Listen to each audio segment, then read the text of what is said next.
मस्जिद के केंद्रीय हॉल में एक गहरा खालीपन छाया हुआ है जो कभी इसकी हलचल भरी महिमा के बिल्कुल विपरीत है। कुछ बुजुर्ग उपासक पंक्तियों में खड़े हैं। उनकी आंखें एक गहरे और शांत दुख को दर्शाती हैं। इमाम, जिनकी दाढ़ी अब सफेद हो चुकी है, प्रार्थना में अपने हाथ उठाते हैं। उनकी आवाज दर्द और आशा की एक चमक के साथ गूंजती है। हे अल्लाह, इस मस्जिद को एक बार फिर से जीवित कर। दिन के आकाश के नीचे मस्जिद सुनसान खामोशी में खड़ी है। उसकी प्राचीन दीवारें सदियों की धूल से ढकी हुई हैं। युवा राहगीर अनजाने में गुजरते हैं। उनकी निगाहें बेपरवाह हैं, मस्जिद की दुर्दशा से बेखबर। हवा में लाचारी की एक स्पष्ट भावना छाई हुई है जो आनंदमय अतीत के बिल्कुल विपरीत है। मस्जिद का मुख्य हॉल शाम की नरम धुंधली रोशनी में नहाया हुआ खाली और शांत खड़ा है। रंगीन कांच की खिड़कियां लंबी छाया डाल रही हैं। इमाम, जिनके चेहरे पर चिंता की लकीरें थीं, खामोशी से प्रार्थना में घुटने टेकते हैं। पुराने झाड़फानूस की हल्की रोशनी में विशाल सुनसान जगह में एक अकेला व्यक्ति, एक छोटा बच्चा, आश्चर्य से आंखें फाड़े हुए खाली जगहों को निहारता है। उसकी मासूमियत हॉल के गहरे एकांत। एक थका हुआ यात्री मस्जिद में प्रवेश करता है। उसके चेहरे पर थकावट और आंखों में गहरी निराशा दिख रही है। वह धीरे धीरे प्रार्थना स्थल की ओर बढ़ता है।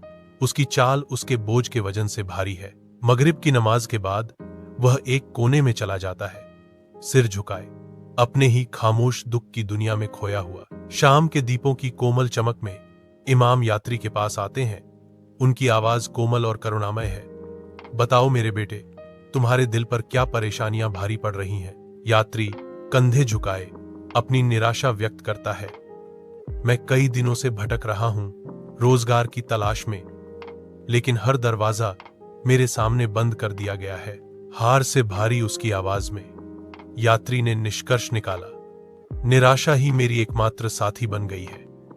जैसे ही इमाम सुनते हैं, उनके चेहरे पर सहानुभूति अंकित होती है। मस्जिद के अंदर इमाम साहब थके हुए यात्री को सांत्वना देते हुए प्रार्थना कक्ष को नरम लालटेन की रोशनी से नहलाते हैं। उसका हाथ यात्री के कंधे पर धीरे से टिका है।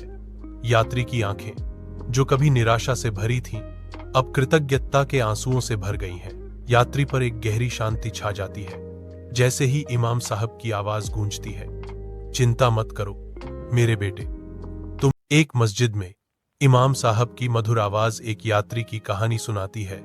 उनके शब्द हवा में चिंता बुनते हुए। मंडली एक विविध सभा सुनती है। उनके चेहरे आश्चर्य से गहरी सहानुभूति में बदल जाते हैं। एक युवक विचारों में खोया हुआ अनजाने में अपनी जेब में हाथ डालता है। उसकी निगाहें दूर तक जाती हैं। मस्जिद का आंगन जीवन से गुलजार है, क्योंकि महिलाएं भोजन के डिब्बे ले जा रही हैं। एक बूढ़ा व्यक्ति साफ कपड़े प्रदर्शित कर रहा है। एक व्यवसायी अपने फोन पर ध्यान से बात करता है। आभारी यात्री के लिए भविष्य की व्यवस्था करता है। थका हुआ लेकिन गहराई से भावुक यात्री सामुदायिक समर्थन की इस जीवंत टेपेस्ट्री का गवाह बनता है। सूर्यास्त की नमाज के बाद ताजा चित्रों और रणनीतिक रूप से रखे गए पौधों से सजी मस्जिद में एक सुखद चहल पहल भर जाती है। एक कोने से बच्चों की हंसी धीरे से गूंज रही है, जैसे वे खेलते हैं। उनकी खुशी एक नए माहौल में एक सिम्फनी है। इमाम उन्हें एक सौम्य मुस्कान के साथ देखते हैं। उनका चेहरा गहरी संतुष्टि और शांति को। मस्जिद के अंदर सुबह की नरम रोशनी खिड़कियों से छन कर आती है, जो प्रार्थना करते हुए बुजुर्ग उपासकों को रोशन करती है। धूल के कण प्रकाश में नाचते हैं, जो मस्जिद की दीवारों पर गंदगी की एक महीन परत और कालीन पर धूल का बिखराव दिखाते हैं। एक युवा लड़का उत्साह से भरपूर दृढ़ संकल्प के साथ प्रवेश करता है। तुरंत पवित्र स्थान को साफ करना शुरू कर देता है। मस्जिद का हॉल, जो कभी शांत था, अब बच्चों की चहचहाहट से गुलजार है। उनकी मासूम आवाजें धीरे से गूंज रही हैं। एक शिक्षक धैर्यपूर्वक उन्हें कुरान की आयतों के माध्यम से मार्गदर्शन करता है। उनके युवा मन प्राचीन ज्ञान को आत्मसात करते हैं। एक कोने में युवा लड़कों का एक समूह एक सामाजिक परियोजना पर उत्साहपूर्वक चर्चा कर रहा है। उनके उज्जवल विचार जीवंत स्थान को भर रहे हैं। मस्जिद गर्म रोशनी से चमक रही है, एक विविध मंडली के लिए शांति का प्रतीक है। पवित्र स्थान को शांत बातचीत से भर रही है।